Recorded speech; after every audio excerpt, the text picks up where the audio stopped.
Looks like we're a little past 9:30, so I'm going to go ahead and call this meeting to order. Today is the meeting of the Advisory Committee to the Silver State Health Insurance Exchange, and this advisory committee is the Plan and Certification and Management Subcommittee. So with that, I don't have any announcements to be made. I will turn it over to our Executive Director, John Hager, to do the roll call, and I do think he has a few announcements to make. Dr. Ahern? Present. Dr. Jackson? Present. Mr. Finch? Appears to be absent. Mr. Mathias? Here. Ms. Mayville? Appears to be absent. I'm Dr. sorry. Rock? This, John, excuse me. This Go is ahead. Wayne Finch. I am present. Great. And this is Vicki Mayville. I'm present also. Excellent. We have to, I guess, come up here. Yes. Okay. Dr. Roberts? I'm here. It appears Dr. Roberts is here in Las Vegas. That's correct. Mr. Woodley? Present. And Dr. Klein, Vice Chair? Yeah, I'm present. And Madam Chair? Present. And all members are here or on the phone. We have a quorum. Thank you very much. Just a few logistics on it. I know in Las Vegas, I think you're in a relatively small hearing room. So if the members of the subcommittee want to talk, it looks like, can you get 3 chairs up there or only 2 available? I think we can get 3. Yeah. Okay, and we've got 1, 2, 3. We've got 3 members there in Las Vegas? Okay. And then if we have public comment, if one of you would be kind enough to let those that would like to speak come forward and take your seat for a few moments, please. Public comment is limited to no more than 3 minutes. And I think, John, you wanted to talk a little bit about the actuarial reports and some of the reports that were posted over the weekend.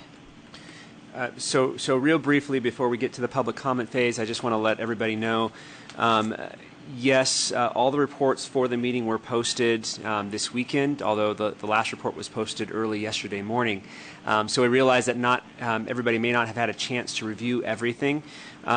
So because of that, and because we wanted to make sure the public had adequate time to get their input to us, we have a meeting both scheduled today and on August 29th. So I want to make sure everybody's aware of it. There's 2 meetings to talk about this with the advisory committee. And we'll talk a little bit more about the process for the essential health benefits because it's such a vital part of the program. So again, we'll talk about that more later, but I wanted to make sure everybody realized, yes, we understand that the reports were posted late this weekend. Not everybody had a chance to read everything, but we will discuss all of this again on the August 29th meeting so that before we make a decision on this to make sure that everybody's had enough time to give us their input.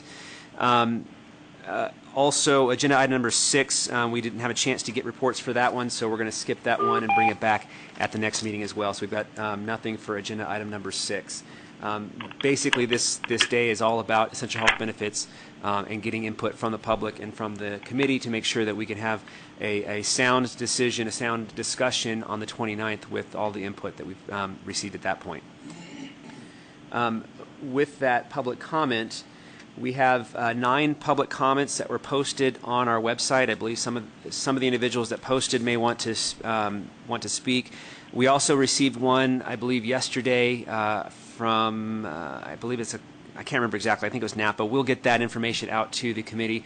We'll repost all of these public comments at the next agenda and any additional ones we get. So the one that I received, and I can't remember who it's from exactly off the top of my head right now because we've received so many lately, but we will post that on our website for this meeting and for the next plan certification meeting on August 29th. And Mr. Hager, we also received one from an individual this morning from Sally DeArmond-Dorf, and this will be accepted as part of the record once we get into public comment, and it will also be posted on the, I'll request that it be posted on the website.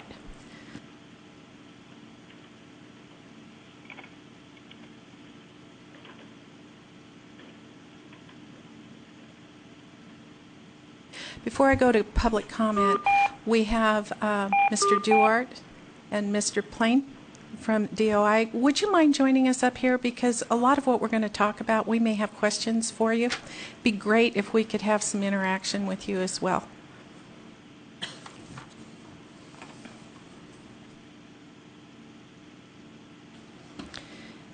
And before we go into public comment, if I could just have the both of you introduce yourself for the record and give the public a background on what agency you work for. Thank you, Madam Chair. For the record, my name is Charles Duarte. I'm the administrator of the Division of Healthcare Financing and Policy, which is the state Medicaid and Children's Health Insurance Program agency. Thank you, Madam Chair. My name is Adam Plain. I'm the Insurance Regulation Liaison for the Nevada Division of Insurance, which is the primary regulatory body for the insurance industry here in the state of Nevada. Thank you, both of you, for joining us. Your input is very valued to all of us here. With that, I'm going to turn to item number 2 on the agenda, which is public comment. Do we have any public comment here in Carson City? And if you would remember, we're going to limit public comment to about 3 minutes per person, please. If you'll come forward, please.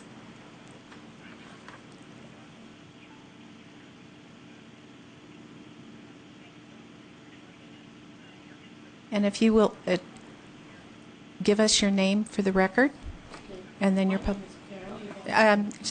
in front of you, you'll see a panel of colored lights. The very bottom one says mic on it. If you will press that, and when it turns on, you'll see the light turns on. Then everyone on the internet and everyone in Las Vegas can hear you. Okay. All right. Thank you. My name's Karen Evans. I'm from Sparks, Nevada, and I have Alpha-1, which is a rare and genetic disease that affects the lungs and or liver. I'm informing Nevada's Healthcare Exchange. Please consider us patients who suffer from chronic diseases. We face unique challenges, including oftentimes expensive treatment.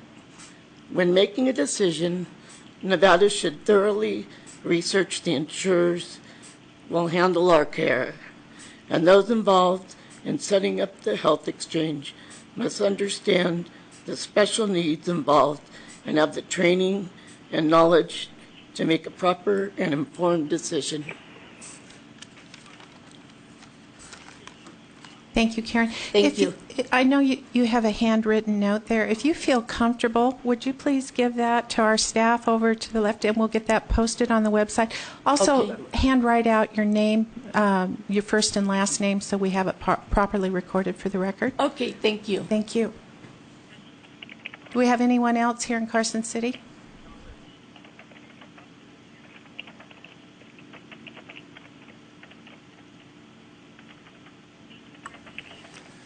Good morning, Madam Chair, members of the committee. My name is Dennis Humphreys. I am an optometrist. I've been in private practice in Sparks for 38 years. As a matter of fact, on my drive over this morning, I realized it was 38 years today that I've been in practice. I'm here to speak on behalf of the Nevada Optometric Association, and we'd like to voice our very strong support of the CMS recommendation of the inclusion of a comprehensive eye health and vision examination for the pediatric population as part of the essential health benefits. Just to give you all a very brief overview in respect of time, all of you are aware of what's included in a comprehensive eye examination, but I'd like to brief this for you. We look at eye health. We look at the vision status, both far away as well as close-up vision. We look at the tracking or the ability of the eyes to move together, which is very important in reading, of course. Focusing, and what we call binocularity, or the use of both eyes together. So all of these components, that says it very simply, but all those components are part of the comprehensive eye examination. Lots of problems are detected and diagnosed as the result of this comprehensive eye examination, which allows, of course, the proper treatment or correction of these problems. I'd like to state and discuss a few studies with you. This was a prevalence study that was done in a group of preschoolers. Obviously, this would be only up to age 5. This is a very small part of the population. We're talking about the pediatric population. But in this study, 3.8% of the preschoolers had significant myopia or nearsightedness. 20.9% had significant hyperopia, which is farsightedness. 10.1% had significant astigmatism, which is a vision condition that can affect both far away and close-up vision. And 2.4% had significant strabismus. That's an eye turn, an in or out eye turn. This is about a little over 37% of that preschool population that was identified with some significant vision problem. In contrast, this same population was evaluated using just visual acuities or a vision screening type process. And that study showed only 5.6% with some significant vision problem. So you can see there's a tremendous difference, as was able to be detected by the comprehensive examination. These figures, of course, speak only of the vision-related concerns, don't even address the eye health concerns that we often do see, like juvenile glaucoma, juvenile cataracts, diabetes complications that we often see within the eye itself. I'd like to read a few quotes as well, and this came from the American Public Health Association. 25% of students in grades K-6 have visual problems that are serious enough to impede learning. Another quote, this comes from the Vision Council of America. It is estimated that 80% of children with a learning disability have an undiagnosed vision problem. This comes from Ned Cologne, MD, Master in Public Health Task Force Chairman. He's in the state of Colorado Department of Public Health. He stated that early testing for vision problems is key to prevent learning disabilities, or in some cases, significant visual impairment in children. Now, to bring all this to real life, I want to read very briefly 2 case studies, and these are actual patients that we saw in our office. These are summaries written up by one of the other doctors in our office, but again, I'd like to read both of these to you. They're relatively short. Patient BW came into our office initially in 8th grade. Despite being a hardworking student, BW was exhibiting a decrease in reading comprehension. His time to complete homework was becoming longer, and he was experiencing increased frustration as he was trying to get through his work. When questioned, BW replied, "I can't keep my place when I read." And again, this comes from his actual case history when he came in our office. "My eyes are always jumping around the page." On further questioning, BW admitted he was seeing double vision, especially with reading. His parents had no idea. His teachers just thought he was goofing off or losing interest in school. He was an elite athlete in school. Mr. Humphreys, the 3 minutes is up. Can you wrap it up, please? You bet. And I'll read the conclusion here. BW's parents believe that his 8th grade intervention for their son's vision problem changed his learning potential in the course of his life. So with that, again, the Nevada Optometric Association speaks strongly in support of the inclusion of a comprehensive eye health and vision examination in the essential health benefits for children, pediatric care. Thank you. Thank you, Dr. Humphrey. Is your testimony today any different than the public comment that we have on the website? It basically is a summary of that same thing. Okay. I have some statistics here, but some of those statistics are also included in that study as well. If you would like to give that to our staff, we can add that to the what we put on the website if you're comfortable doing that. I'd be happy to. All right. Yes, thank you very much. All right, we have more public comment, and I'll have you come forward, but let me turn it to Las Vegas first and see if there's any public comment in Las Vegas. Good morning, Madam Chair. My name is Elisa Caffaretta with Nevada Advocates for Planned Parenthood Affiliates. I did provide these comments late last night, so I just wanted to summarize one point that's in the comments that I submitted, and also make another point about the process as we're going forward. So the public comment that we submitted was specifically asking you to look at your strategic plan, which is agenda item 4, in terms of the status of work completed. And given the amount of information, the amount of testimony that you are getting, we would strongly urge you to consider that any plan management policies that you adopt in the next several meetings specifically have an explicit time limit where they will be sunsetted and or reviewed. We understand that you are gathering a great deal of information, you are processing tremendous amounts, and so a lot of times your decisions are based on the fact that we don't have a great deal of experience with this process, and so we would encourage you to sort of formalize that recommendation that some of these decisions and recommendations that you're making be reviewed in the next several years. We also would strongly recommend that as part of the certification, you require that every participating insurer offer at least one plan in each of the tiers that meets a standardized benefits package.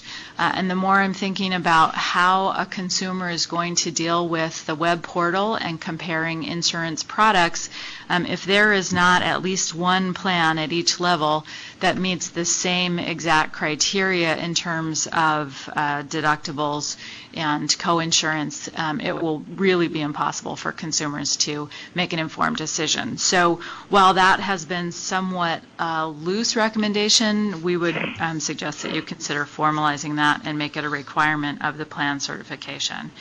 And then one final process comment, which is not included in my written remarks.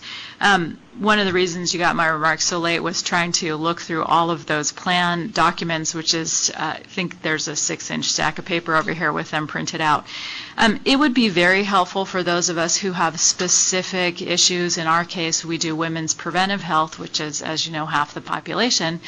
It'd be very helpful to us if we, at some point before the next meeting, maybe could see that you were narrowing it down to, we're going to really look at these 3 plans rather than all 10, or we think these are the top 3 plans that we are considering, so we can kind of take an in-depth look at those rather than trying to get through all 10 of these plans' descriptions and their drug formularies and their writers. So if that's at all possible, that would make it easier for us to give you meaningful feedback, and if it's not, I completely understand. This has been a daunting challenge, so thanks for your time. Thank you, Ms. Cafferetta. I'll come back here to Carson City for public comment. Thank you for the opportunity for public comment, ladies and gentlemen of the committee. My name is Al Schubert. I'm with VSP Vision Care, and VSP is one of the largest insurers by membership in the state of Nevada. Presently, we cover 26.3% of the entire population of the state. We're often known for our large employer business, but I'm here to express to you that we have a tremendous amount of small employer business that would be the important constituency for what is to take place in the very near future. We cover 596 employers in the state of Nevada. 81% of those are less than 100 employees. 76% are less than 50 employees. At the same time, just as Dr. Humphreys just testified in front of you, we are in 100% agreement with the NOA recommendation with respect to the essential health benefits and supplementals, and our feeling that those essential health benefits need to be a comprehensive eye exam plus materials. We are also recommending that we use the FEDVIP program as a guide for the same reasons that the NOA has described in their public and written testimony. At the same time, there is so little vision care delivered by health plans today in the state of Nevada. I believe that's one of the big reasons why VSP has such large market share. We are advocating on behalf of standalone vision plans, and the Exchange Board of Directors has already recognized the importance of those, hopefully both in the pediatric essential health benefits as well as in supplemental coverage. We bid you to consider separate pricing as well as the potential of a seamless enrollment experience between enrollment for the exchanges as well as the supplementals. We are fine with any requirements and certifications that apply to the potential for qualified vision plans to the extent that are relevant. As a matter of fact, in the states of Maryland and Massachusetts, they adopted language along those exact lines, that vision plans and dental plans would have the same requirements as qualified health plans, and we are fine with that to the extent relevant. Finally, the committee may be aware that not only Maryland but the state of Massachusetts has moved forward with many of the things that I am describing in my public testimony today. And they're doing it for the reasons that you might imagine, that the supplemental plans will engulf a seamless enrollment experience, that it fosters competition, that it mirrors the private market, but more than anything else, there is access to care. And in the state of Nevada, that access involves 393 VSP member doctors under contract. For the record, we also favor the premium aggregation that was recently submitted and discussed by Delta Dental, and I thank you very much for this opportunity for comment. Mr. Schubert, have you given us that testimony in writing so that we can put it on the website? We have not, Madam Chair. Do you want to turn your mic on so Las Vegas can hear too? I'm sorry, we have not. Okay. If you would like to turn that testimony over to our staff, we'll have that put on our website later today. And if you'll give your business card so we make sure we spell your name correctly. I will do so. Thank you. Now I'm going to ask a favor in Las Vegas. Dr. Roberts, would you help me conduct that meeting down there if I need any assistance on getting people up to the microphone or the table, please? Certainly. Thank you. All right, I'm going to turn it back to Las Vegas to see if there's any further public comment.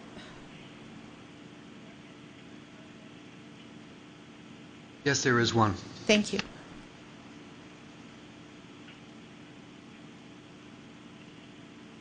While we're waiting for Las Vegas for that public comment, if there's anyone else here in Carson City, if you want to come forward to the table. All right, thank you. All right, if you go ahead in Las Vegas, please.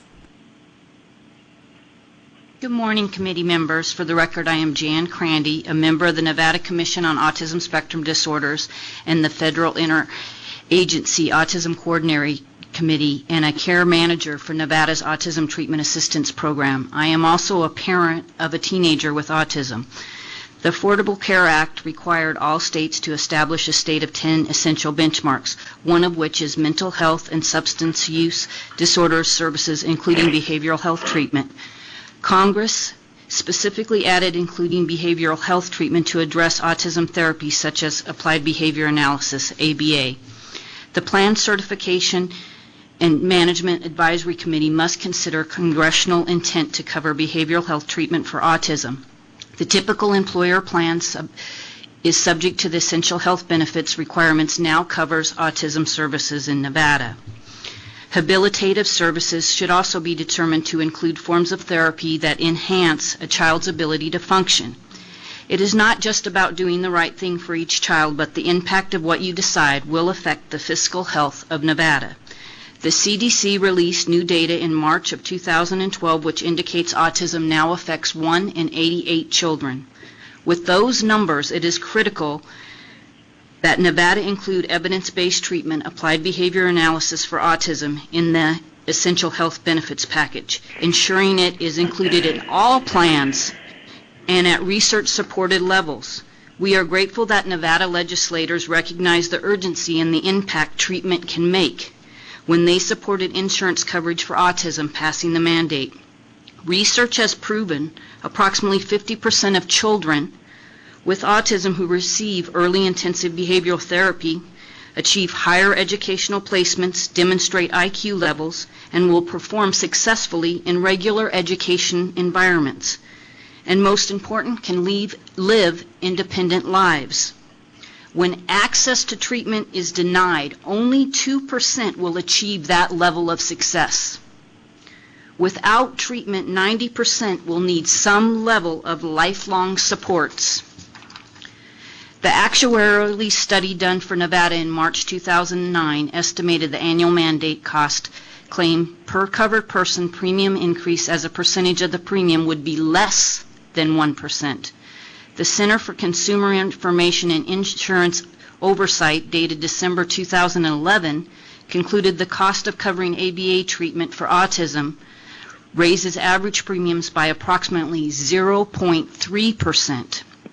Silver State's Health Insurance Exchange actuarially assessment of the 10 benchmark plan options, dated August 18th, on page 7, states you believe one mandate treatment for autism spectrum disorders may cause a material impact to plans G, H, and I. Aaron Hewitt believes it Ma'am, could that's add 3 minutes if you could wrap it up. Okay.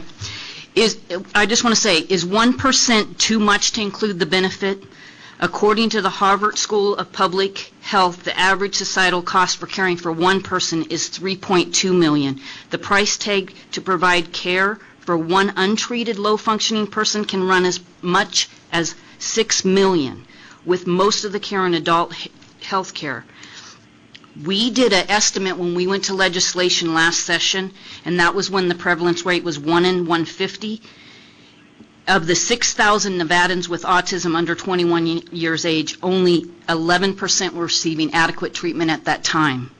If you took, that means 5,000 were not. If you took that figure times the 3.2 million, it adds up to a total cost of $17 billion for those left untreated. Nevada can't afford for you guys not to include this in all plans. Thank you very much.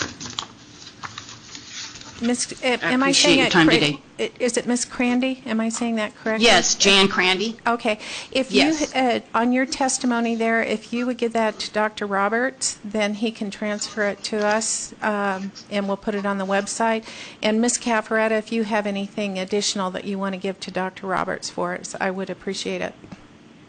Thank you. I also have a handout on treatment levels, too, because I know you guys are considering, because of the cap, putting an amount of treatment. Any written materials that you had, we'll gladly accept. Thank you.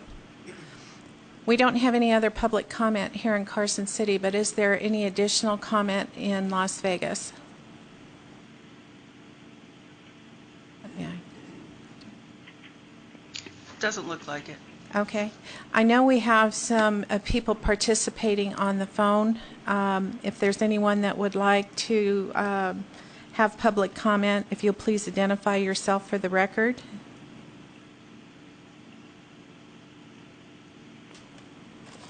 It doesn't look like we have anyone on the phone that wants to participate. So with that, we will close public comment, and then, oh, Mr. Hager? And there may be somebody in the south from GovChaw, from the Governor's Office of Consumer Health Assistance. If Mr. Roberts could provide that, those written documents to them, they'd be able to get that to us. Thank you.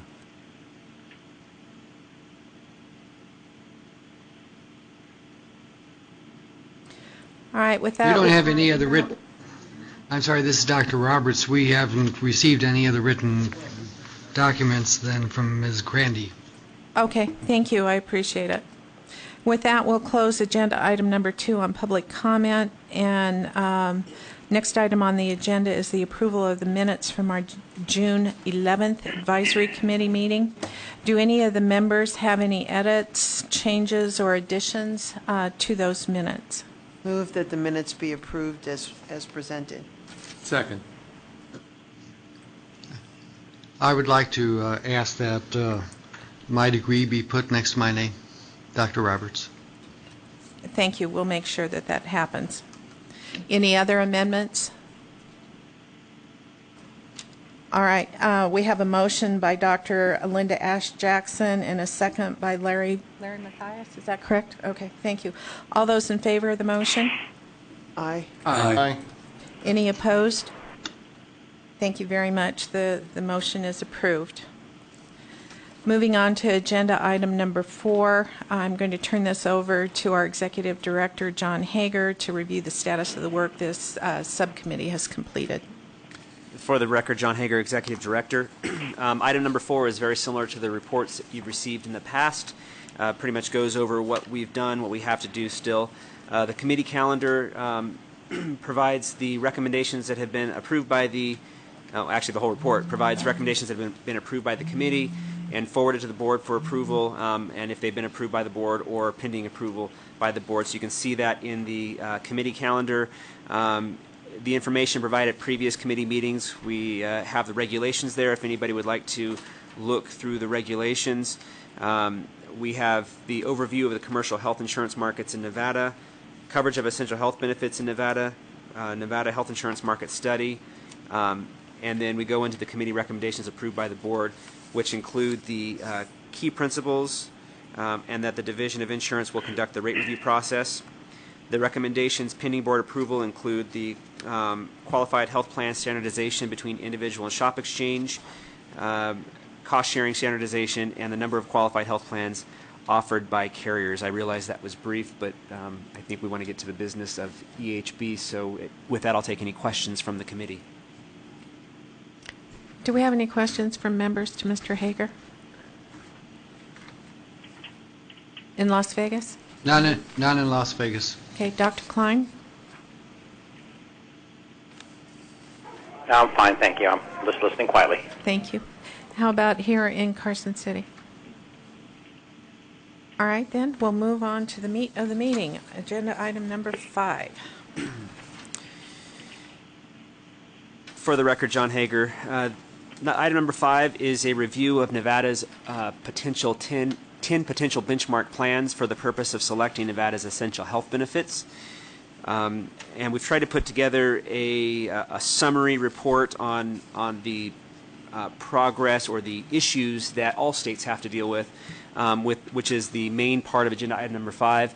The actuarial assessment is 5A online, and that provides a comparison of the 10 plans as far as cost goes, based only on benefits. It has nothing to do with cost sharing. We'll talk about that more in a second. Item 5B includes a comparison of the 10 plans, side-by-side comparison for things that are covered and things that are not covered. It also includes the formularies. And then 5C takes you to another page which has 10 plan documents for each of the 10 benchmark plans. Formularies, I believe there are 7 formularies that cover those 10 plans, and I think there are 5 riders that, that cover things such as dental, vision, and mental health. So the purpose of this report is to provide information regarding the essential health benefits and the 10 potential benchmark plans to allow the state of Nevada to make an appropriate recommendation to the Secretary of the U.S. Department of Health and Human Services regarding the essential health benefits package for the state of Nevada. It should be noted that HHS has not released the final regulations for EHB. So just to be clear on that, we're working with the guidance that we received, and we hope that it matches the final regulations, but there may be parts of the regulations that change. Hopefully they aren't significant parts, but we'll deal with that when we get it. I just want to make sure everybody's clear. We've got guidance. We think we have enough guidance to move forward on these decisions and recommendations, but we don't have the final regs yet. So again, the attachments, as discussed, we've got the actuarial assessment is 5A, the plan comparisons on 5B, and then all the plan documents on 5C. So what is an essential health benefits package? An EHB package is a set of benefits defined by the Secretary of the Health and Human Services, U.S. Health and Human Services. It's not defined by the state of Nevada. We are providing our input to that decision process, but it is not ultimately our decision. It is the decision of the Secretary of Health and Human Services pursuant to Section 1302B of the Affordable Care Act. And it must include the 10 categories found on page 3.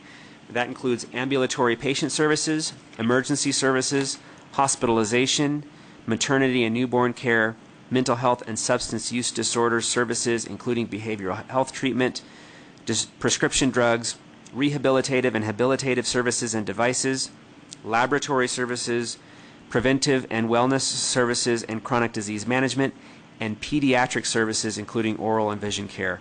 Now it's important to understand that item number 10, pediatric vision and dental, does not include adult dental and vision.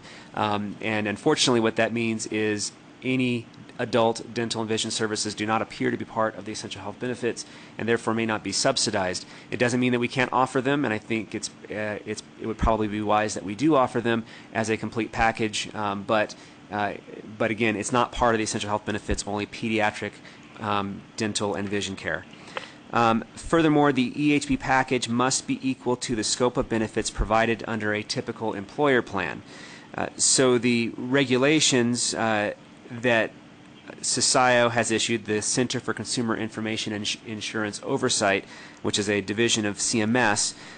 They issued the Essential Health Benefits Bulletin on December 16th of 2011, and then a Frequently Asked Question Bulletin on February 17th of 2012.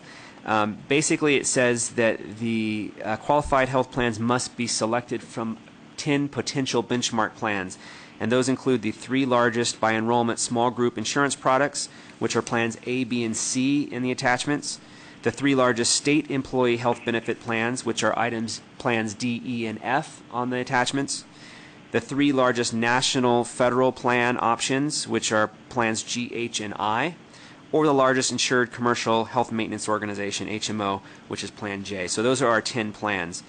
Enrollment is based on the enrollment in each plan on March 31st of 2012. The AHB package will reflect the package of benefits in place in the selected benchmark in the first calendar quarter of 2012. So for the quarter ending March 31st of 2012. It should be noted that in previous materials, I believe provided on March 9th, there were 2 plans that were included in that report that have been replaced now by plans, I believe it's plans B and C were replaced, and the reason for that is because that preliminary report was based on enrollment data from December 31st of 2011. It changed since then, and we have formalized this with CMS, so these are the plans, the 10 plans that we will be dealing with going forward. If the state does not select a benchmark plan, the EHB package for that state would be defaulted to the largest plan in the small group market. For Nevada, the default plan is Plan A. Now, to be clear, we're talking about services that are covered by plans. We are not talking about cost sharing. So we're not discussing at this point deductibles, coinsurance, and copays. Those can be set by the carriers to meet the metal tier actuarial values, bronze, silver, gold, and platinum. So this discussion is not about how rich or lean a plan is for cost sharing. It's about how rich or lean a plan is for the benefits that they cover. So for example, a plan may have a very high deductible plan that people think is a very lean benefit that will be very cheap, but in actuality, the benefits that are covered, the services that are covered, are actually very rich and may cost more on average than what you would think because of the cost sharing. Again, this discussion is not about cost sharing. It's about the services that are covered in those plan documents. So the scope of this decision, pursuant to Section 2707 of the Public Health Services Act as amended by the Affordable Care Act, all carriers that offer health insurance in the individual and small group markets shall ensure that such coverage includes the EHB package that's required pursuant to this discussion. Therefore, the decisions made regarding EHB affect the individual and small employer plans offered both inside and outside the exchange, regardless of whether the plan is a qualified health plan. However, self-insured health plans, large group health plans, and grandfathered health plans are not required to offer the essential health benefits package. So this decision is about individual and small group fully insured plans in the exchange and outside the exchange. It's important to understand that this is outside the exchange because there is a section in the exchange statute at the end of our statutes that says that the exchange will not impede the ability of the insurance commissioner to regulate insurance in the state of Nevada. If this were only about exchange coverage, then I think that we could make this decision and move forward fairly comfortably. But because this decision affects both inside and outside the exchange, the decisions that we make, the recommendations that we make here from the committee to the board will not be a final decision by the board, but rather a recommendation to the Division of Insurance at that point. And again, whatever recommendation ends up going to Health and Human Services at the federal level, it is ultimately the decision of the Secretary of Health and Human Services that will make that decision. So the process. We discussed briefly that we can't impede the ability of the commissioner to regulate insurance. So again, these are recommendations that go from the committee to the board, recommendation that goes from the board to the Division of Insurance. The staff recommends in our review that we review the actuarial analysis of the 10 benchmark plans to take into account relative costs of the 10 plans. Now, I realize this was posted on Sunday morning at I don't know if it was 8:30 a.m. or at 12 a.m. but at midnight or at noon. But in any event, it was done yesterday morning. But if you go to item 5A on page 4, you see the actuarial analysis, and you'll see a list of the 10 plans, and 2 of the plans have a couple of options, so they're listed twice. But generally, for the most part, they're the same. There's a couple of minor differences, but you can basically see a cost. And what we've done in this actuarial evaluation is we say, all right, the cheapest plan is indexed to a 1.0. Now, if a plan costs 1% more, then they'll demonstrate that as a 1.01, just to show that second plan costs 1% more than the cheapest plan. If a plan is 5% more, then you'll see it in there as a 1.05. So you can see the relative cost. We've broken it down to medical, formulary, and then a combined relativity that includes both medical and RX. So if you see in that actuarial report, you'll notice that Plan C, the Anthem PPO GenRx plan, is the 1.0 cost on the medical side. It's actually not the cheapest on the formulary side. And it seems kind of surprising. Why would a generic-only plan be more expensive than a plan that's not generic-only? And the reason, again, it's not about cost sharing. It's not about brand versus generic. It's about the classes and categories, in this case, of drugs that are covered. So the generic RX plan from Anthem PPO actually has a more comprehensive formulary than some of the other plans do, which is why it's more expensive, that 1.016. It means it's 1.6% more expensive than the United plans for their formularies. But you will also notice that as a whole, the medical and the RX side, the Anthem plan is the cheapest plan out of all 10 plans. So if you were to choose, if the committee were to recommend that we choose the Anthem plan as the essential health benefits package, then there will likely be services that are included in the other plans that are not included in that plan, which means that those additional items would not be part of the essential health benefits package. Additionally, the committee should... John, let me just stop you just for a second, because, I mean, this is going to be a real learning curve for some of Absolutely. us here. Others of the committee members know this because this is the environment they work in all the time.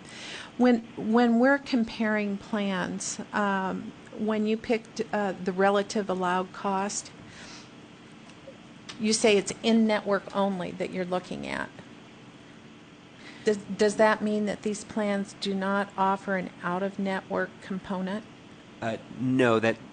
So the decision process to select an EHB package does not affect whether a plan can offer benefits in-network or out-of-network.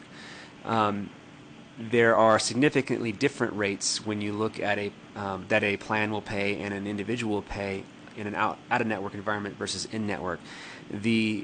The intent of this exercise, though, was not to measure relative cost for networks, because you might have an HMO that's in-network only and a PPO that has both in-network and out-of-network. The intent was to only look at those services that were covered. Now, we say in-network only so that you can do an apples-to-apples comparison.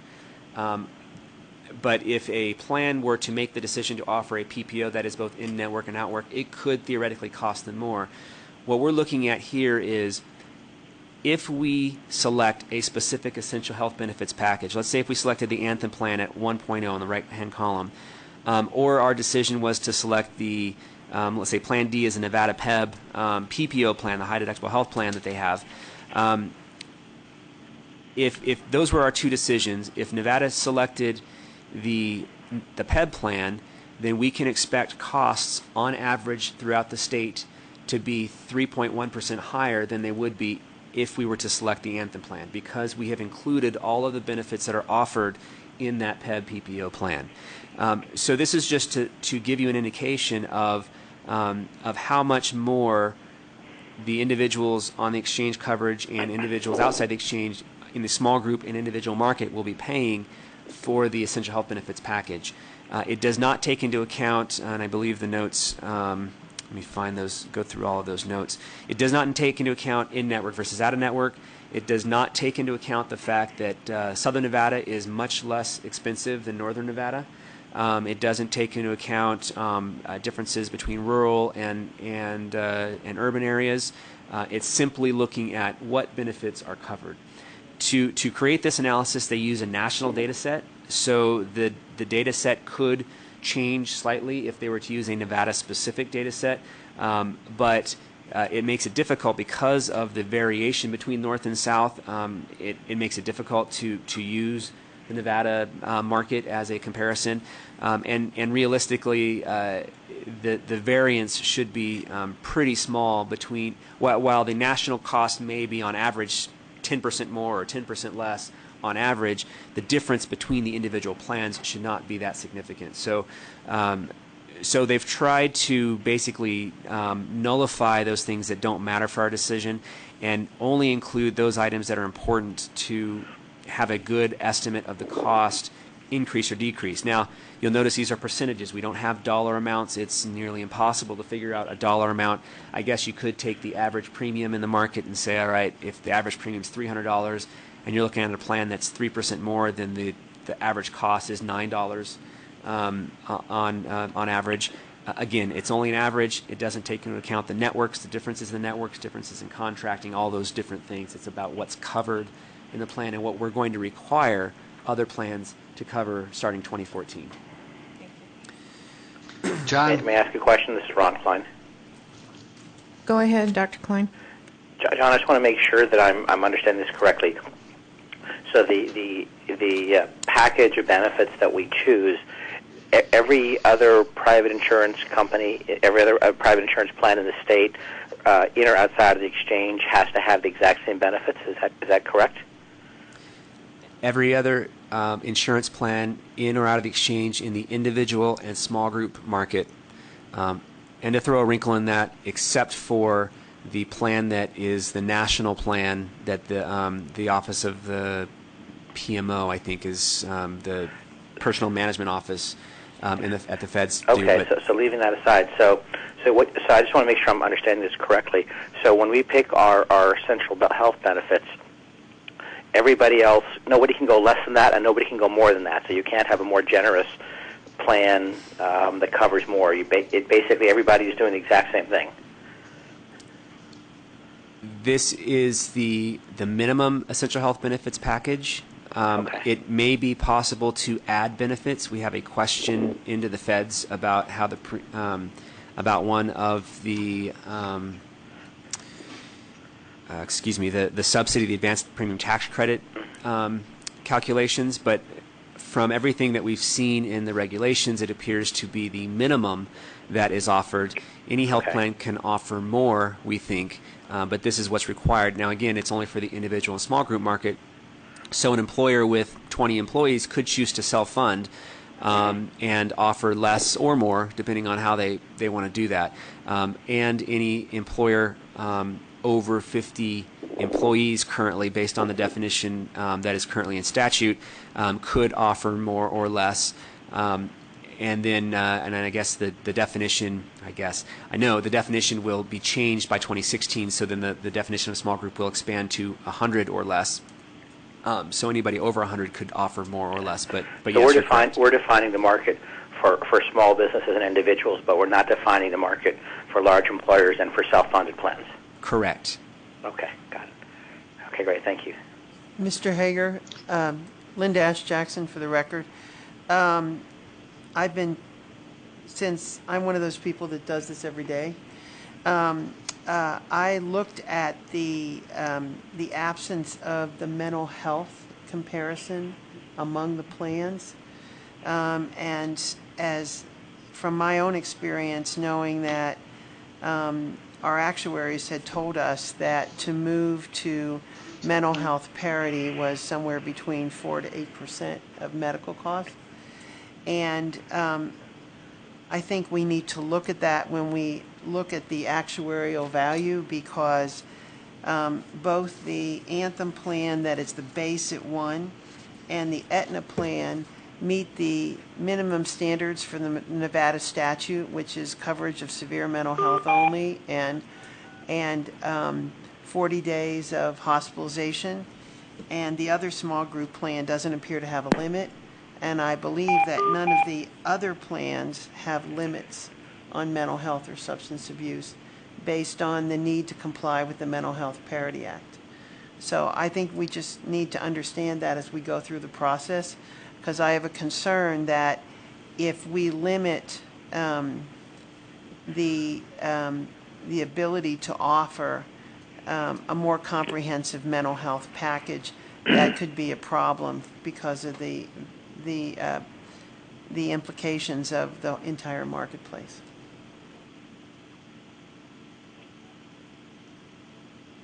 Thank you, Dr. Ash-Jackson. I'm sure as we go through this, we're going to have a lot of different questions on things. Any other questions from members in Las Vegas? Yes, there are two. One from myself. And let me go ahead and start. I would like some confusion cleared up. We've been talking about what the essential benefits are, and then we go to an actuarial analysis that talks about costs. Well, if the benefits are essentially the same, it's either covered or it's not covered, then the costs are related to what is the quantity of the benefit that is in a particular plan. For example, the federal plans don't have the mandated Nevada benefits, and yet I'm assuming that the Anthem PPO does. So if we choose the Anthem PPO, then we are choosing an essential health benefits package that has the Nevada mandates. If we choose the Blue Cross federal standard, then we are choosing one that doesn't have the mandated Nevada benefits, but has somehow some collection of richer quantity of services that are available within that, quote, covered benefit. So I'm confused about how we are to use this cost analysis to try and help us when, if you look at the spreadsheet that was given us with the benchmark plans and all the benefits and whether they were covered or not covered, all of them are covered basically. So why should we, this is very confusing. One plan is covered, they're all covered except for iBasic has one that's not covered. So then the issue is not whether one plan is better than the other because it doesn't offer that benefit, but how much of that benefit. For the record, John Hager. So yes, for most services across the board, they are covered by all 10 plans, and you can see that obviously some of them are not. For instance, skilled nursing facilities are not covered under the Plan I Basic. Appears that none of them cover eyewear, chiropractic. 3 of them aren't covered. 3 plans don't cover chiropractic. 3 don't cover hearing aids. So based on what's covered and what's not covered is what, and then in some cases items are covered but with certain service numbers limits. The actuaries took that information and created a basic cost, and so that's where the cost comes from, is based on what's covered and not covered. That's how they arrived at the actuarial valuation. So theoretically, the 1.0 cost item or the 1.0 cost plan will cover less than the other plans do. It sounds like you've gone through the actuarial valuation. Toward the end, they discuss autism services, and that it appears that the federal plans do not cover autism services at the same level of the state mandates. So choosing those plans and then adding the state mandate, you can expect that the additional cost would be about 1%. I believe the testimony earlier today was 0.3%, and I think that we might get better data on some of those items from the Division of Insurance in the future, perhaps, and maybe not at this committee level, but in some of their other decision-making processes. I could continue with the report, and then because it talks about mandates. Okay. So, so in addition to the actual evaluation, we would expect the committee, it's already the discussion's already started. The committee should review the plan comparison and formulary comparison to review which benefits are covered differently by the 10 benchmark plans. And finally, the committee should review the 10 benchmark categories to determine if there are any categories that need to be supplemented, such as with dental or vision for pediatrics. The Plan Certification and Management Committee, again, has 2 meetings scheduled, one for today and one on August 29th, to discuss the EHB package, and those will be forwarded to the board for their discussion on September 13th. HHS, once they receive the information on or about September 30th, will have a public notice period, and then they'll write it up. We expect that the final decision will be made sometime in December. It sounds like if we make if we do a good job going through this process and make sure that there's no discrimination, make sure that everybody's make sure that the packages thoroughly cover the things that are required, that the recommendations of Nevada will be those that are instituted by the federal government. But again, it could change. So the discussion of state mandates. Section 1311 of the Affordable Care Act indicates that if a state requires a qualified health plan to cover benefits in addition to the EHB package, the portion of the advanced premium tax credit and cost sharing reductions applicable to the additional benefit shall be paid for by the state. They haven't determined what they mean by the state, if that's the exchange, if that's the general fund, how those will be paid for. But basically, if we were to choose a plan such as the federal plan that does not necessarily cover the autism benefits that are required by the state mandates, there's still a state mandate in place to cover those autism services. So all the health plans that are certified, that are licensed, or excuse me, that are certified to be sold in the market in 2014 would have to cover that mandate. Even though it's not part of the Essential Health Benefits package. Because it's not part of the Essential Health Benefits package, if we were to choose a federal plan, then the state would have to pick up the cost of that mandate. Additionally, if the legislature were to institute any additional mandates during this upcoming legislative session, the state would have to pick up those costs in the future to be compliant with this act. So they'd have to cover the cost of the advanced premium tax credit and the cost sharing reductions that are provided by the federal government. John, may I jump in here for a second? This is Ron Klein. Yes, sir. Just to clarify, because we seems like we have this discussion every time. When we had the board meeting, when we had the representatives from Region 9 of HHS and I believe CSIO there, their statement to, in response to a question that I asked, was that the federal government would pay for the additional cost of state mandates for the first 2 years. Am I misinterpreting that, or it sounds like that's different than what you're saying?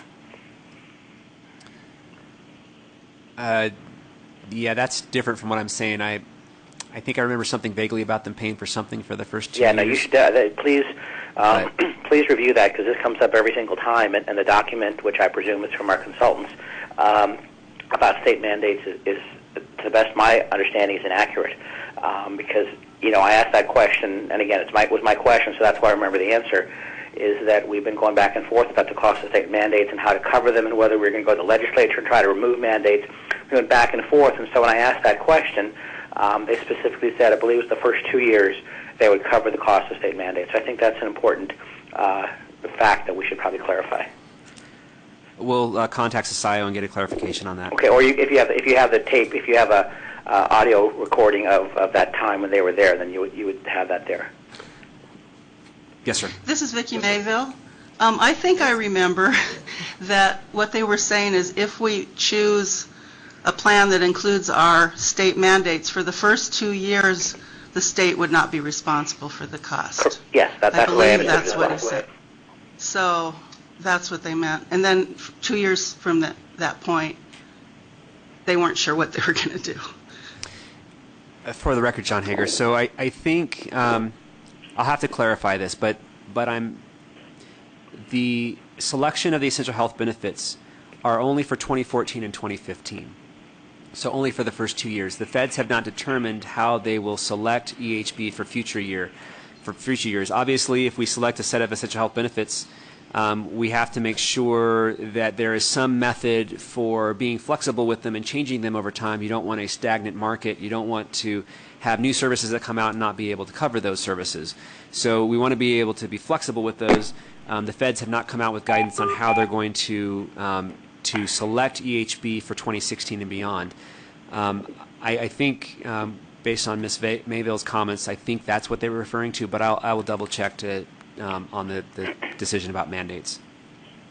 You know, Mr. Hager, that was my recollection too, is if our essential health benefits plan included Nevada mandates, then that would be covered under the subsidy. But if we selected a program that did not include state mandates, that would fall on the general fund. And I think that's one of the things, although we don't want to talk about cost, I think we have to talk about cost, because I don't want a decision coming out of this advisory board to our full board that would have a negative impact on the general fund. And Mr. Duarte might be able to add a little bit to this. I see him raising his hand. Thank you, Madam Chair, and I wanted to comment on something different. So if the committee board members want to continue discussion about the inclusion of state mandates, please go ahead. But I do have a comment on applied behavioral analysis. Okay.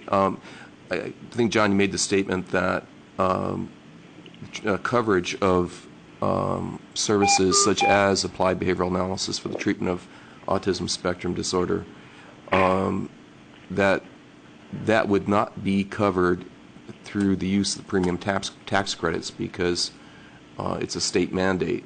However, and Ms. Crandy in the audience in Las Vegas can probably clarify this further, the minimum essential health benefits includes a category called habilitation. Habilitative, or ABA specifically, has been determined by CMS historically, and this may change, but historically has been considered a habilitative service. So if ABA is a habilitative service and part of the essential health benefits, then shouldn't the premium tax credits be capable of covering that? You wouldn't have to exclude it. So I would suggest that you contact CMS and determine whether or not premium tax credits can be used to pay for applied behavioral analysis rather than going to the general fund. Thank you. I appreciate your comments. Mr. Mathias? A question that I've asked several times and will probably continue to ask is really as to which of the state required benefits of coverage are explicitly in the federal essential health benefits list. And I think that on the material on page 4 and 5, I don't think that captures that question very well. There are some what might be called wellness and preventive services in our state requirements, but prostate cancer screening, mostly screening requirements that I think clearly are part of the federal requirements. But others, coverage of the HPV vaccine, I'm not sure is covered under those. Yes. And yes. It is. Do you want to hit your microphone? Okay. To my recollection, it is. But we have many of the coverage, though, aren't screening or wellness procedures. They're mastectomy and reconstructive surgery, cancer drugs for treatment of cancer, the referrals on gynecological services regarding complications of pregnancy. I mean, there is a list of these, and I would presume that most of them are intended to be covered under the federal essential benefits. But we really sort of need to know which, if any, simply are not covered as we go on doing the analysis. So I think that that's just an issue, and I've left out the provider parity question. It's really about the actual coverages themselves for services. That while about half of them, I think, can be listed under the wellness and preventive services category, the others really are treatments for more extensive services. So it's just something that's a continuing question. It may be that it will be clarified in the federal rules, which I guess are expected sometime in September or October or after the elections or sometime in the future.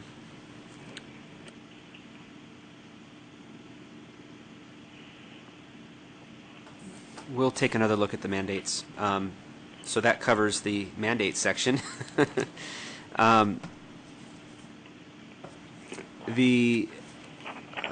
We should note that there are 2 state mandates that actually list out dollar limits.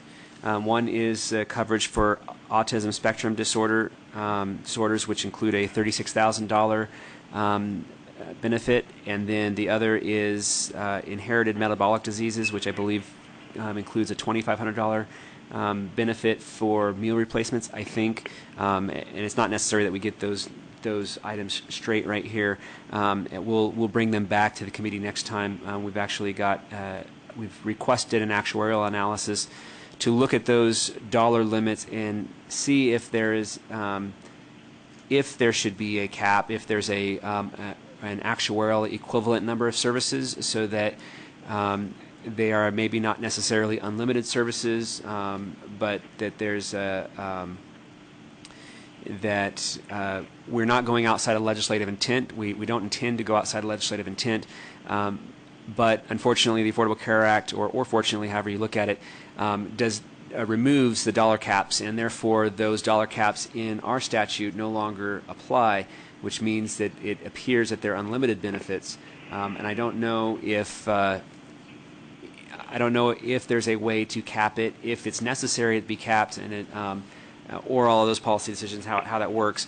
In any event, we'll bring back an actuarial analysis that discusses what a actuarially equivalent number of services might be. And again, it may not be specific or perfectly accurate for Northern Nevada versus Southern Nevada, but I'm sure it's better to have the data than not have the data. John, Ron Klein. Just those metabolic disorders are $100,000 a month. I'm sorry, probably, I take that back, probably $20,000, $30,000, $40,000 a month in terms of payment for enzymes. So anywhere from $200,000 to $300,000 a year. So if I heard you right, you said a $2,500 benefit. That's 1/4 of one enzyme treatment, if that's what you're talking about. Yes, sir.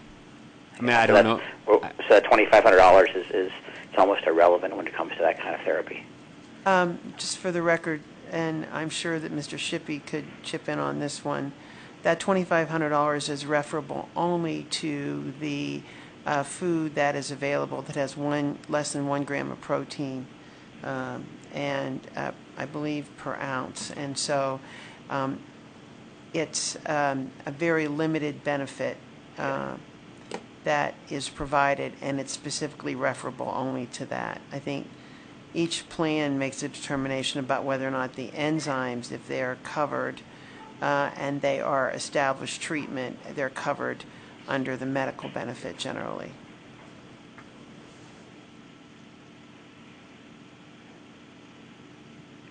Moving on to riders. So generally, a rider will be considered part of the benchmark plan if more enrollees in the plan also enroll in the rider than any other rider. So you can see some examples on the bottom of page 5 that show a Plan Z with 3 different riders, and you can see which rider or is included with that plan or not included, as the case may be. So we basically try to do that work for us, and we've included the 5 riders that we think apply to the 10 plans. Obviously, some plans don't have riders. Additionally, it should be noted that the dental services, which are found in the plan document for Plan D, that's the master plan document for the state of Nevada's Public Employee Benefits Program self-funded plan, that the dental products in that plan are also applicable to plans E and F. So supplementing a missing category. If a benchmark is missing other categories of benefits, the state must supplement the missing categories using the benefits from any other option, with a few exceptions. If the state selects a benchmark plan that does not include the habilitative category, habilitative services would be offered at parity with rehabilitative services.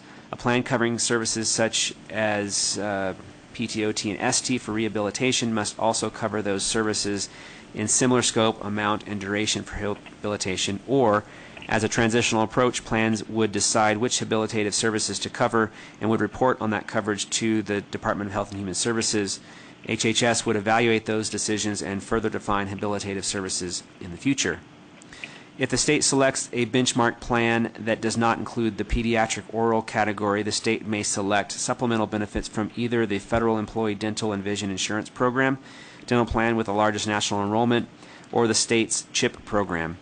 The EHB definition would not include non-medically necessary orthodontic benefits. And if a state selects a benchmark plan that does not include the pediatric vision category, the state may select supplemental benefits from the Federal Employees Dental and Vision Insurance Program, vision plan with the largest national enrollment. The formulary for each qualified health plan must be similar to that of the selected benchmark plan. The formularies for the 10 benchmark plans were reviewed by the classes of drugs provided in the U.S. Pharmacopoeia Model Guidelines version 5.0. The analysis is included in the actuarial report. You can view the side-by-side comparison. It was the third tab of the 4 that included it was several thousand lines of drugs. And then there was one that was broken out just by the differences in the categories and classes. Again, the guidance suggests that benefits included in the selected benchmark plan will be effective for calendar years 2014 and 2015. Guidance will probably be issued next year pertaining to EHB for 2016 and beyond. So our recommendations are just to review the 10 benchmark plans, not to actually make a decision, just review them. With that, I'll be happy to take any additional questions. John, let me go back to a few basics on this, if I might. In order for the health insurance exchange to keep on the timeline that's been set by the feds for us, this decision needs to be made in September. Is that correct? The deadline to submit a state's essential health benefit package to the Department of Health and Human Services is September 30th. However, they've indicated it's a soft deadline, and what that means is if we don't provide a benchmark plan to HHS by September 30th, they will take the information that they receive from other states and assume that Nevada's benchmark plan is the default plan, which I believe is Plan A. And they will write up what they expect our EHB to be based off of Plan A, and there will be a public comment period. During that public comment period, the state of Nevada could submit additional information that will update it to an appropriate plan. It would be preferable to have a good package submitted by September 30th so that they could provide to the public what we expect that EHB package to be, and then to have comments based on that EHB package rather than the default plan. Now, it could be that we select the default plan. So I have to say it's a soft deadline for September 30th, but it would work better if we could provide that recommendation to HHS by September 30th. So it keeps Nevada more in control of its own destiny if we pick it rather than defaulting into something. Is that what you're trying to tell us? If we default, they would still change let's say the Division of Insurance recommends a plan in October during the public comment period that's different from the default plan. They will likely choose the plan that the Division of Insurance recommends. But the public would be commenting about the default plan that was published, not the selected plan. Now, we're going through a public process here, and we're getting plenty of public comments. So perhaps this is all we need, and if we delay it, then it's not that big of a deal. But again, I think the comments that they receive would be better served by having comments based on the plan we choose rather than the default plan if we don't choose it. Okay, so all things being equal, this advisory committee's recommendations on the 29th would probably move to the full board on September 13th. If that's approved there, it goes to the Division of Insurance for review? Correct. Does that approval at the Division of Insurance has to take place before your September 30th deadline with the feds? Again, it's a soft target, so the goal would be that we get it to them by September 30th, but they have indicated it's a soft deadline, so it could be submitted during the public comment period. Do you want to make a comment on that, Adam? Anyone from Division of Insurance? Glenn Shippey for the record, Division of Insurance. I mean, it is our plan to ideally to meet the September 30th soft deadline, so we would like to make a decision by then. All right, and then one other question. When we're talking about pediatric, is there a definition of what age group that is? No. Or, I knew the answer, but what the insurance carriers, when you're looking at these 10 different groups, do they have a definition of pediatrics so that we know? From my understanding, is generally no. I don't think that we have generally said that's pediatric dentistry versus adult dentistry or pediatric vision versus adult vision. And maybe I can get some assistance from the carriers in the group. But I think that the idea of pediatric dental and vision, often a pediatric dentist will kick the kid out when he turns 19 or something like that. And I could be wrong, and that's a generalization. There are several definitions in the Affordable Care Act for children. There is one provision that says that you will cover children through their 26th birthday. There are other definitions. I think I remember seeing 19 years old or 21. There's several different versions of that, and so they haven't decided which number to cut them off. The interesting thing about it, let's say that they say that the cutoff is 19 and 20. So 19 years old, you're pediatric dentistry. 20 years old, you're not. The cost of medical benefits is relatively equal for that age group. You're not going to see a big difference in the change in benefits. But a 19-year-old will have this added benefit of pediatric dentistry. So a person who is 19 years old will have a higher cost of coverage than somebody that's 20 years old, if that's where they make the deadline, they make the cutoff. So when they turn 20, their insurance will actually go down because they're no longer covering dentistry as a mandatory benefit. Now, it's not to say they couldn't get dental services, and that would probably be the same cost, and so overall the cost would be the same, but the mandatory side of it, the cost would go down slightly. So interesting dynamic there, but we don't know what that age group is. Do we have the discretion on giving some guidance on what we think pediatric, or are we waiting for federal guidance on that? We could always submit our recommendations to Health and Human Services. We submit our strong recommendations for various things all the time, especially when we find out things are not going our way. But whether they take that into account or not, it's hard to say. They have changed certain things based on our input in the past. For instance, the Affordable Care Act funding in 2014 changed largely due to our input and input of other states. So if we have a recommendation for an age cutoff, we can certainly provide it. At this point, I'm not sure if we will get any further clarification soon, or if it will be in the guidance or the new regulations that are supposed to be issued soon. I would assume that they're going to issue that guidance before September 30th so people can actually make a decision on essential health benefits. But again, it's hard to say. Do we have any other questions from any? I just want to circle back, and I apologize for coming at it this way. we are bound to select one of these 10 plans, or can we create a hybrid plan that meets all the criteria and have that actuarially evaluated in order to present a different alternative? Or does that have to fall to the Division of Insurance to present that and compare that once the recommendation from the committee comes through from here? So the ultimate recommendation will not come from the exchange. It will come from another entity within the state of Nevada, likely the Division of Insurance.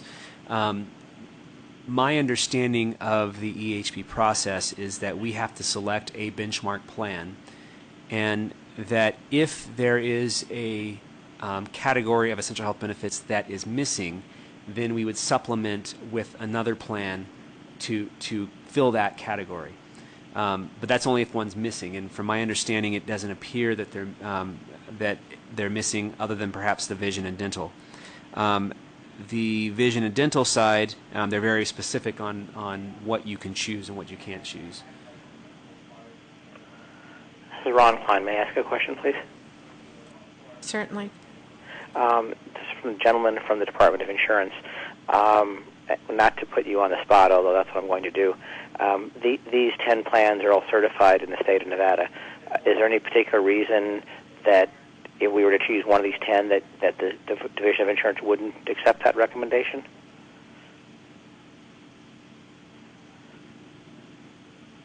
For the record, Glenn Shippey, Division of Insurance. Dr. Klein, difficult to answer your question right now. I think the recommendation from the board would carry a lot of weight with our agency, but we do have some commercial market considerations that the board and this committee do not have to consider. So the commissioner will likely make the best choice for the commercial market, which will include the exchange. The best choice for the commercial market. So I'm trying to. You're like the Oracle of Delphi here. So I mean, would the recommendation be to try to look to one of the commercial insurers as opposed to public employee benefit plans? I mean, is something in your brain screaming out saying don't pick this plan right now? Because if there is, then we should probably hear that sooner rather than later. Oh, again, Glenn Shippey for the record. I didn't mean to suggest that we were leaning towards one of the commercial market plans. Right now the process is fairly open. We're having internal discussions, and we haven't. We're not leaning strongly one way or another at this point. I think it would be a bad outcome for everybody concerned if the Health Insurance Exchange picked one plan and the Department of Insurance overruled us.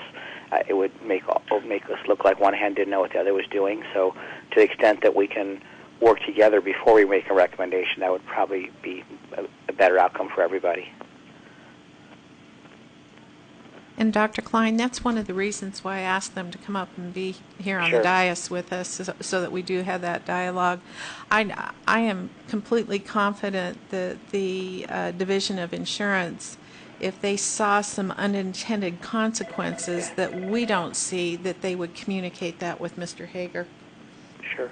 And maybe I could be more concrete and say that if there is some unintended consequence that you're seeing in your internal discussions, if you could either bring that back to the August 29th meeting or certainly no later than the September 13th board meeting, that would be very helpful.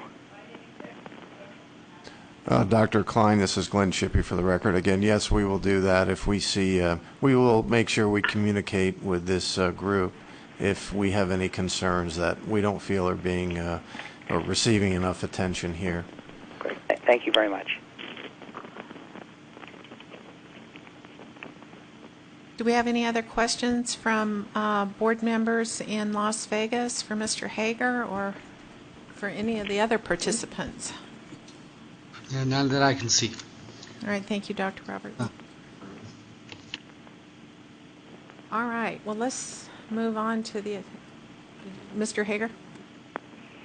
So I'm going to try and summarize what I've heard so far that need further attention.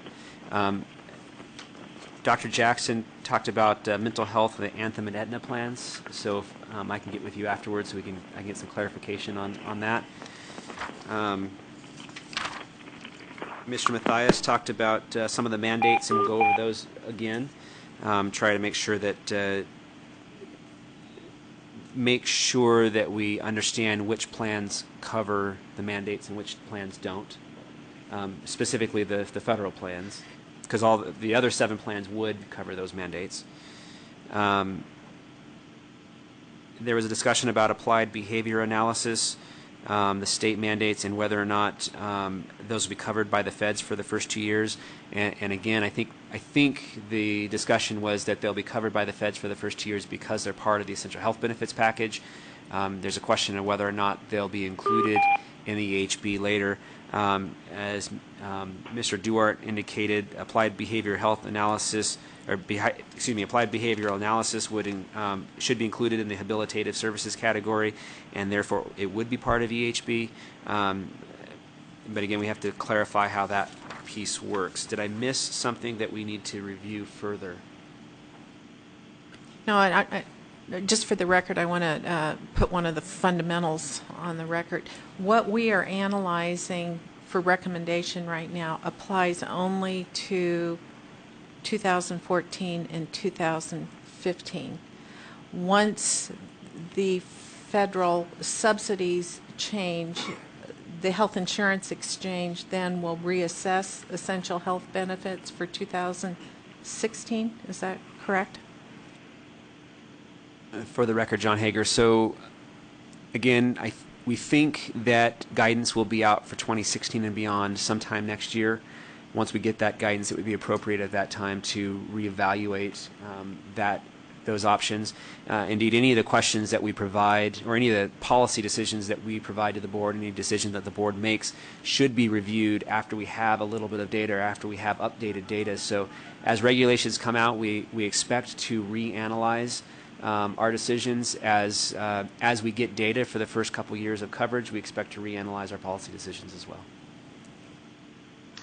Dr. Roberts, I do have one other or question or request, I guess, and that is, when you're doing your analysis, would it be possible to look at these plans and compare the benefit packages compared to the present Medicaid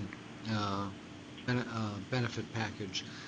Since a lot of the people who are going to use the exchange are going to be people who lose Medicaid coverage because of their income rises, and the so-called churn, it would be nice to know how these plans compare to the present Medicaid package.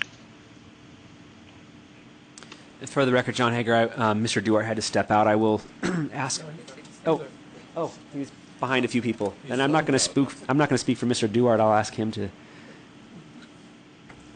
For the record, Charles Duarte, we have an analysis of benchmark and benchmark equivalent plans that are meet the requirements of the ACA for the Medicaid program, and we'd be happy to share that with you, although I think your actuaries are probably going to have to use some of that information and work their magic on their own to compare the 10 benchmarks you've identified. But we'd be happy to provide you with whatever information we've already gathered from our actuaries. For the record, John Hager, Dr. Roberts, would it be sufficient just to compare services rather than the cost, because they're two different programs? It would require additional actuarial evaluation, whereas we don't have to use actuaries. We can use our consultants to compare the actual services side by side. I think given the time constraints we have, yes. Thank you.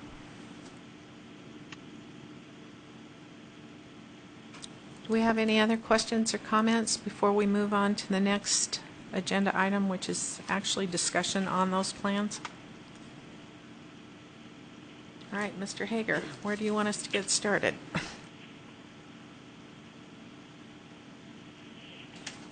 For the record, John Hager. So I think we've done enough with the actuarial evaluation. If you want to look to items 5B, which is the benefit and formulary comparison, You'll note, as discussed previously, that skilled nursing facilities are not covered in Plan I, which is one of the federal plans, the basic plan. Most of the services that are not covered fall under chiropractic, eyewear, hearing aids, optometry exams, and speech and hearing exams.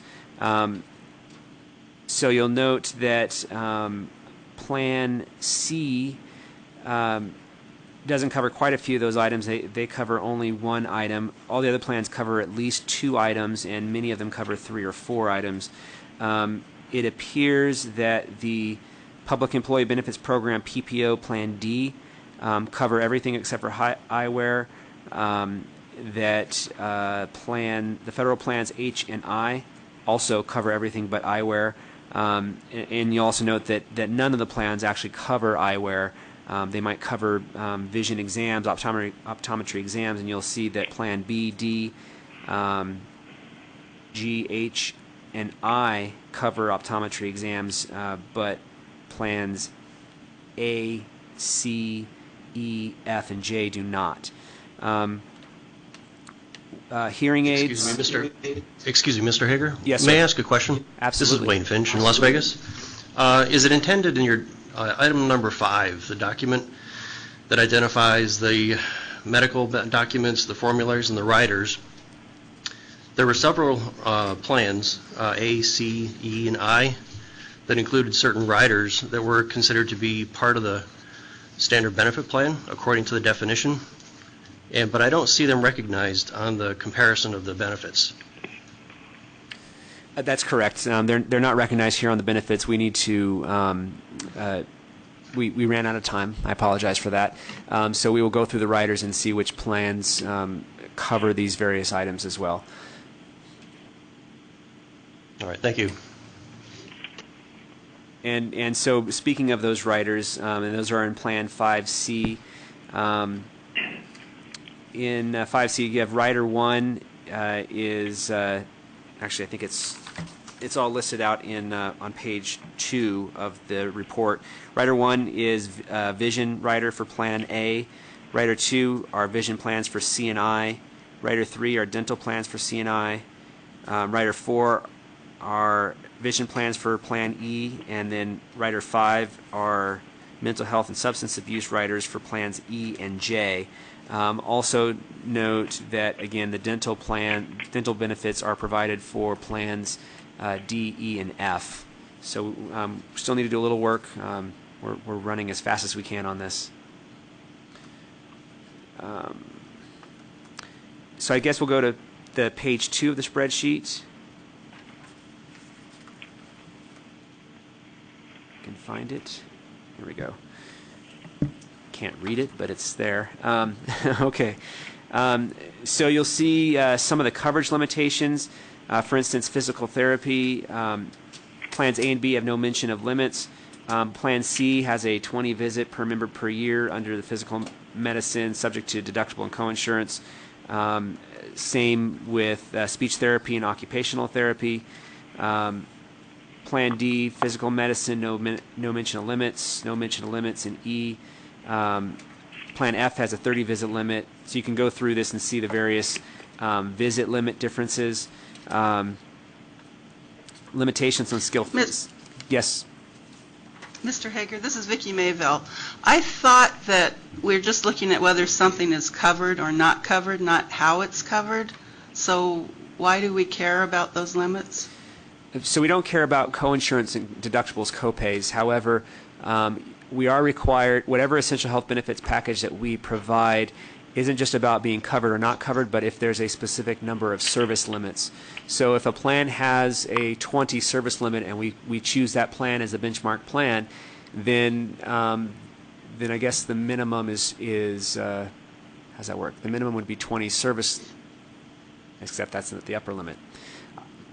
I'll have to get back to you on that. But I'm pretty sure that the plans have to be essentially the same coverage as those number of benefits. So actually, let me back up on that.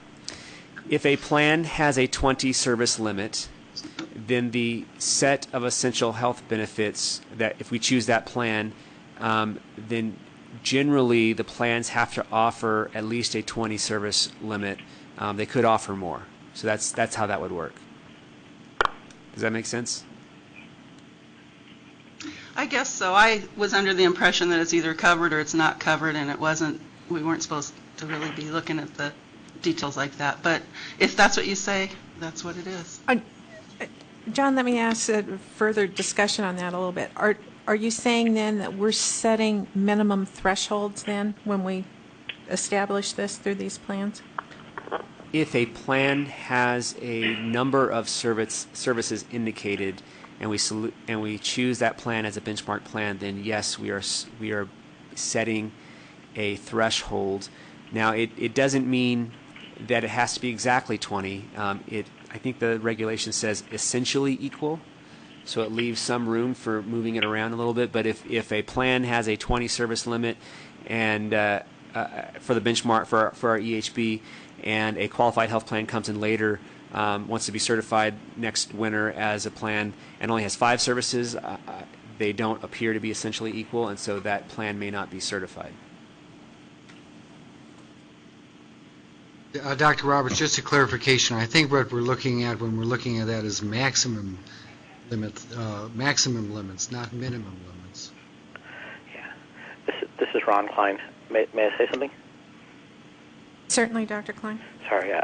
So I think I'm saying what everybody else is saying, which is that the things are covered, but that doesn't give us enough detail to differentiate between the plans. That where there's a difference in the number of services available, even if both are covered, we really need more detail to figure things out.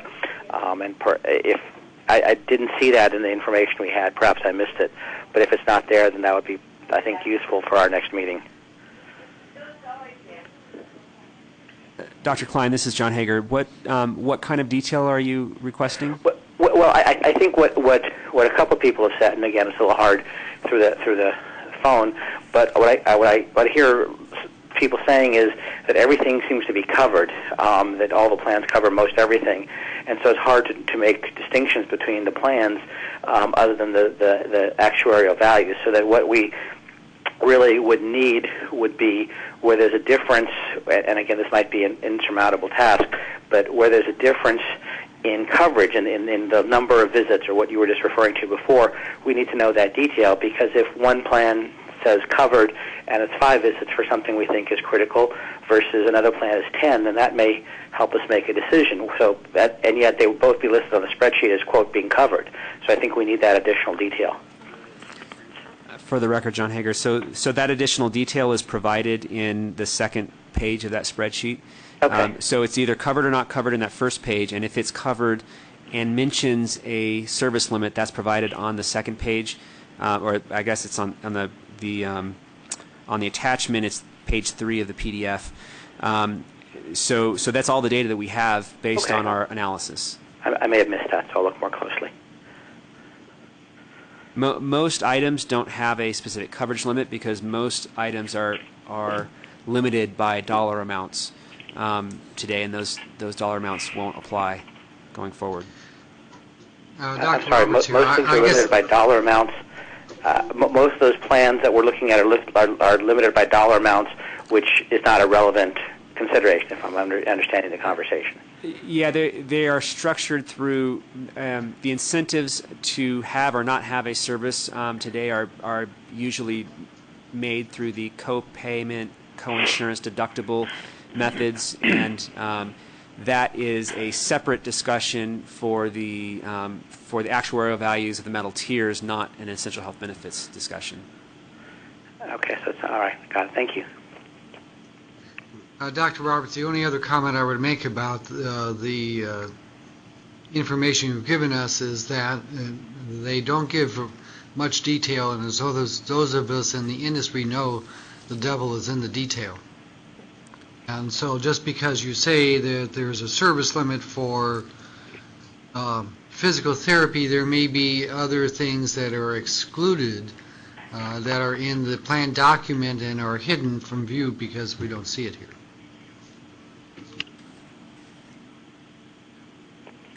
Well, and I think, this is Ron Klein, and I think that's where something the board has talked about before is that we're going to look to see how good corporate citizens are. I mean, I know this is not the HB, but in terms of the stuff that the plans are hiding, I mean, we're going to review this in 2 years if we ever become an active purchaser as opposed to a passive purchaser, and those companies that don't play nicely in the sandbox, may be excluded.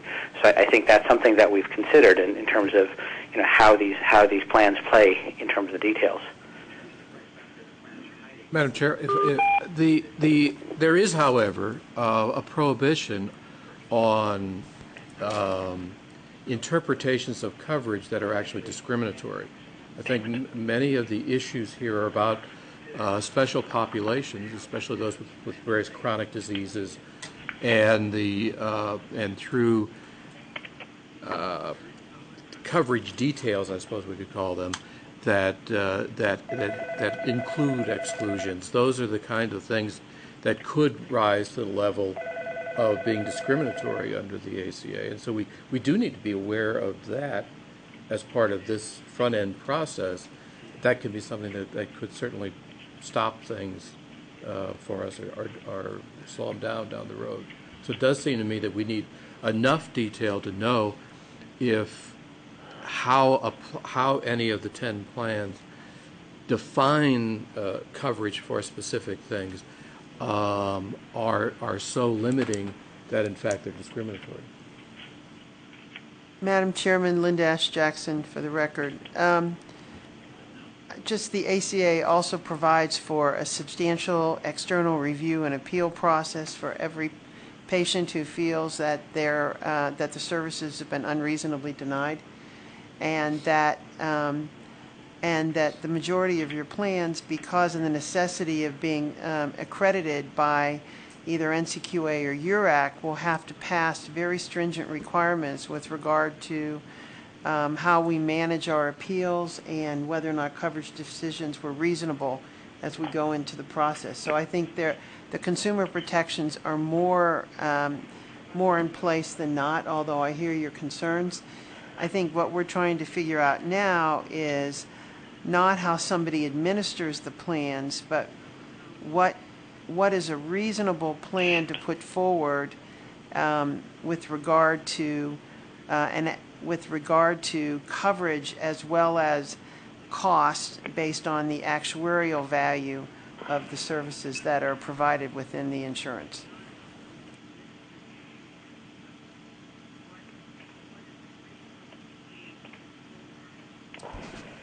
Do we have any other questions or comments? How about in Las Vegas? No questions. Thank you.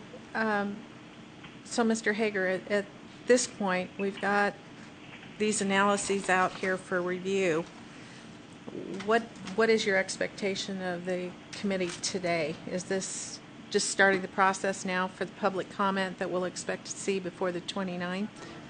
Absolutely. So we expect to get the agenda out for the meeting on the 29th. That should come out this afternoon, we hope. So be looking for that. It's going to look a lot like the agenda that you saw today. This certainly helps us go back and get additional detail on some of these items. It is difficult to come up with the information that you see here, even with consultants and actuaries and everybody working together. We don't have, there's always something that you're going to miss. So I appreciate the committee's input, and this will allow us to go back and work as fast as we possibly can to get this information and put it and submit these reports in a more detailed manner if possible by the 29th. I would ask, I'm not a doctor, you may have noticed, and I don't have to treat patients and don't have to deal with insurance companies on the provider side.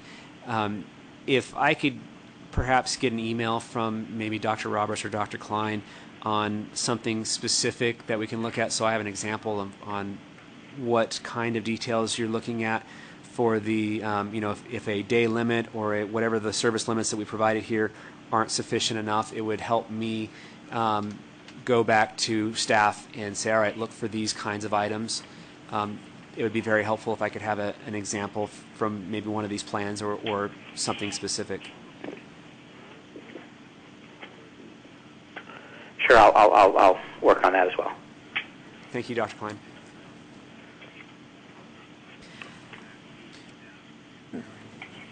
Mr. Hager, I have just a general question on this. I know we're looking at the services provided when we're looking at the benchmark plans. When do we get to a point where we start getting concerned about the cost within those plans so that we're not making recommendations onto the Division of Insurance where we are pricing ourselves out of the market? So the costs are available in the actuarial assessment.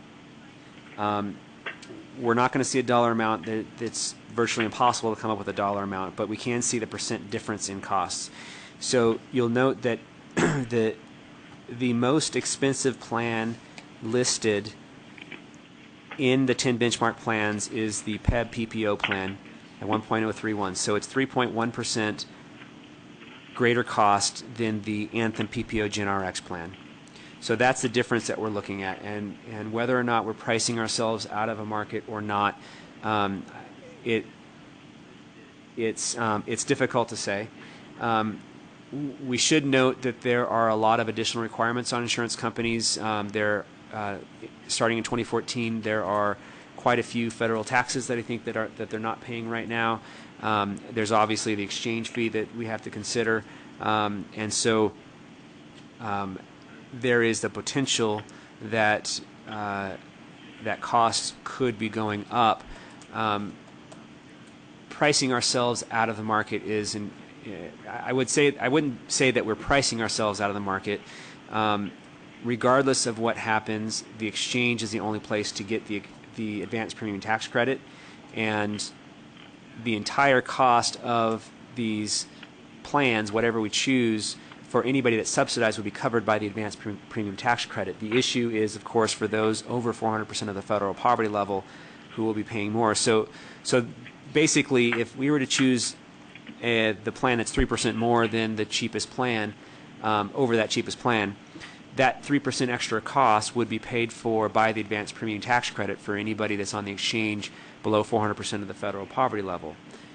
Well, between 100 and 400%, I should say.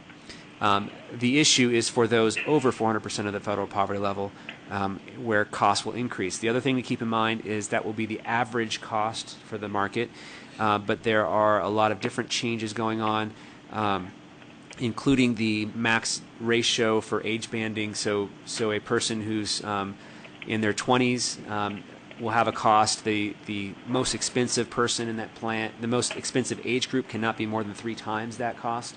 Right now, it's the average is about 1.1 to 1.1 to 5.7. So the costs for those that are in the older age groups will likely go down or will not go up nearly as much as they will for those, say, in their 20s, that you might see an increase of 100% because of that age banding. Now, that said, if you're getting a 100% increase, 3% may not matter that much, but every little bit is a concern. So I don't think, regardless of which decision we make, I don't think we're pricing ourselves out of the market, but I think we do need to be aware that that extra 1%, 2%, 3% could impact the affordability of insurance for those over 400% of the federal poverty level. Okay, and now I'm going to test your memory, Cap, going back to, well, and you weren't with us then. Our very first meeting when we had PCG come and give us the estimates on what the silver level was going to be for each of these different strata of families. As we move through this process of making this selection for essential health care benefits, do we need to be concerned that it fits within those premium costs that PCG gave us a year ago? So the costs that were provided by PCG in October, where they were the cost for the second lowest silver plan.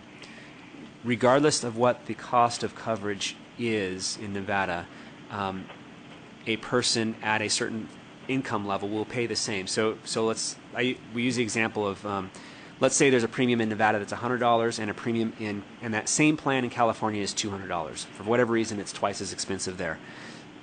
If a person is at 100% of the federal poverty level, they will pay about $20 regardless of whether they're in Nevada or California. So across the United States, anybody at 100% of the federal poverty level, I think the number is about $18 per month right now. So the advanced premium tax credit will go up or down depending on the premium for that area, so that each person at a specific income level will pay the same amount. So the other example is a 20-year-old compared to a 64-year-old who's not yet eligible for Medicare. The plans will cost 300% different, more than likely. So $100 versus $300. The person that's paying $300 for their premium, if they're at 100% of the federal poverty level, they will receive advanced premium tax credit worth $280, whereas the 20-year-old would receive the tax credit of $80. So they would both pay $20 per month at that level. So again, if we change the cost for somebody that's subsidized, the premium that an individual pays, if they're subsidized, will be the same regardless of where they live, regardless of the cost of coverage. They will get a tax credit that adjusts so the premium is the same. So again, these cost differences are most important outside of the exchange market. They're important for the small group market, which does not get the advanced premium tax credit, and they're important for those over 400% of the federal poverty level. And to keep in mind... John, may I ask you a question, please? Go ahead, Hello? Dr. Klein. Sorry if I'm interrupting. I don't mean to be. It's hard to follow sometimes. So, do I understand you correctly? You were unsure if individual or a small employer could add, if this was a minimum benefit or if it had to be the absolute benefit. I think I think so. I think clarifying that would be important. But if I understand correctly, let's assume that this is a minimum benefit and not the maximum benefit. Could we do something through our web portal where we had the minimum benefit, but if somebody wanted to pay additional, I guess that would be considered a rider, to get additional coverage and whatever, they could pay more. So give them that option on the portal, just as we have the aggregated benefits for dental and vision. Yes. So if you have a plan, if you have an additional plan on the supplemental plan on the exchange, that would be paid for 100% by the individual, not by the none of that would be paid for by the advanced premium tax credit. The other concern is whether or not certain services that are not covered. So for instance, the federal plans may not cover autism services, but may cover other habilitative services. So the question is whether or not that, if that federal plan covers a habilitative service but doesn't cover autism services, then theoretically the essential health benefits package, if we chose that plan as the benchmark plan, it would have coverage for habilitative services, but not necessarily the habilitative services that are mandated by the state. So that would be an additional cost. So let's sort of, I appreciate what you're saying. So assuming that we have all the state mandates covered, so we cover all the state mandates, so taking that out of the equation, but we wanted to go lean on something else, so that formulary benefits, for instance, so that to keep it as affordable as possible. Could we give a person the choice of paying $10, $20, $30 more a month and getting a better formulary package as an additional, I guess, rider, if that would be the correct term? Yes, so there's a couple ways to do it. Number one, you can do it as a rider. Number two, I think, and we'll have to clarify this, but the essential health benefit, the benchmark plan that we choose is a minimum coverage. I don't think it's a set amount.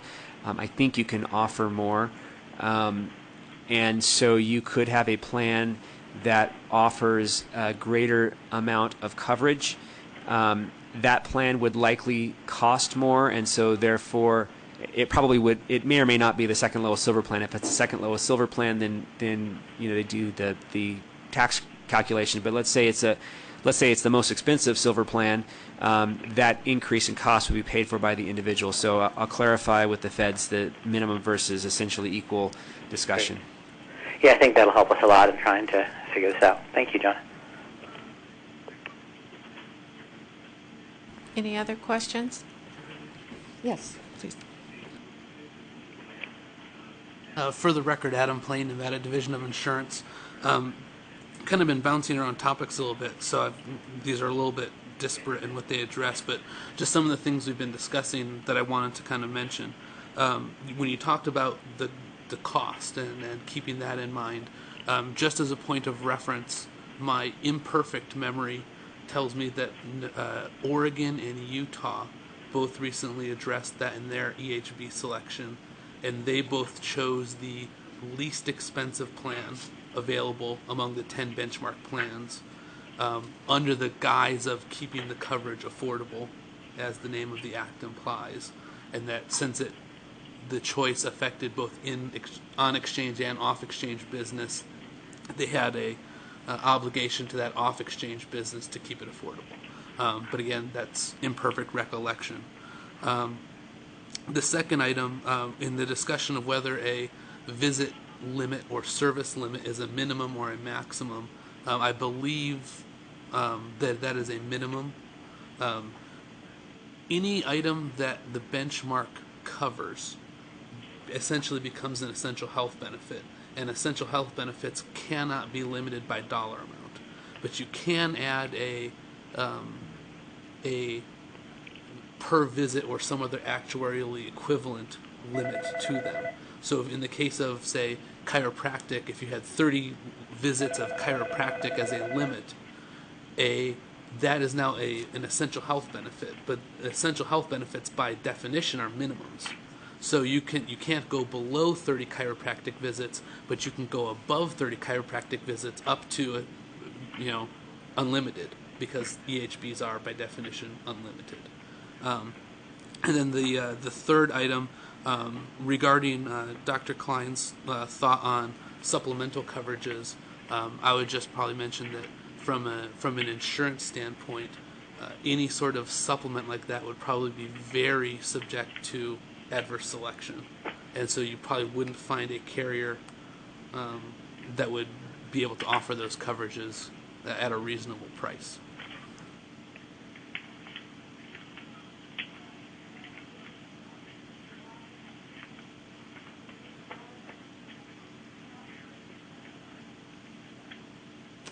Any other questions or comments? Dr. Ahern. Dan Ahern for the record. This is kind of a free-floating concern I've had for a while, Madam Chair, that certainly cost now is important, but if we don't cover something now, what's the downstream effect? What's going to be the economic effect if we don't cover a particular entity now, dental care now, or vision care now? How do the insurance folks factor in, if we don't do this now, what's the cost going to be to us 5-10 years down the road? That may not be measurable, but I'd like to throw it out. Thank you. Any other comments from Las Vegas? From Dr. Klein? Oh, Mr. Shippey. Thank you, Madam Chair. For the record, Glenn Shippey, Division of Insurance. I just want to point out something that the Aon Hewitt report does not point out, and that is the autism mandate is a group market mandate only, and the EHB package is going to be applicable to individual policies, as John Hager pointed out. So this will be, autism will be a new mandate onto the individual market if a commercial a market benchmark is chosen as EHB package. Right now, autism is only an option in the individual market. It's not a mandate. Thank you. I appreciate that. Is it part of the PEBS system, though? For the record, John Hager, yes, it is part of the PEB benefit. Generally, any mandate that is required of the HMO products, group products, they're included in the PEB statute. So to Mr. Shippey's point, when he's talking about the commercial market, what he's saying is that the federal plans don't have the autism mandate. Am I understanding that correctly? Yes, and just that currently there is no state mandate for autism in the individual market. So individual plans currently do not provide autism services. But of the 10 plans that we're looking at, that we're considering, all of them except for the federal plans would have the autism benefit as part of them because they're group plans and they're HMO plans and those things, correct? That's correct, and a choice of one of those benchmarks would have the effect of creating that mandate, a new mandate in the individual market, which doesn't exist currently. I see. Thank you. Any other comments before we move on to the next agenda item? I guess in closing this part of the agenda, I just would remind all the participants that our next meeting is going to be on August 29th. We would appreciate any of your comments to be made in writing, and this, as soon as you can get them to us, the more quickly we can upload them and put them onto our website for consideration. So with that, I'm going to close agenda item 5. We have removed agenda item number 6. And for agenda item number 7, do we have any discussion among the members of the committee as to adding anything to the agenda for the 29th, other than the discussion of a full agenda already? For the record, John Hager. So I think we had originally scheduled a meeting for 9:30. Did we get clarification? We haven't clarified, or they said no?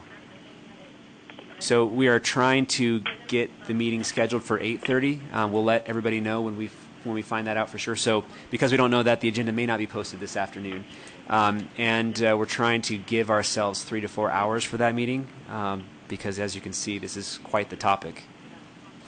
So just so members know, if we can get confirmation of starting at 8:30, we'll take a midway break for 10-15 minutes and then try and wrap up by 12:30 so that we don't need to have a lunch break. So if you can calendar your activities accordingly, I would appreciate it. Yeah. All right. Again, we're back to item number 7. Any further comment on the agenda? Thank you. We're at public comment 8, which is agenda item number 8, public comment. So I'm going to open it up for public comment again here in Carson City, and we're limiting that public comment to 3 minutes, please. We have no comment here. Any in Las Vegas? No. Any on the telephone line? All right, with that, we will adjourn the meeting today. Thank you, everyone, for your preparation and your time. It's greatly appreciated. See you on the 29th.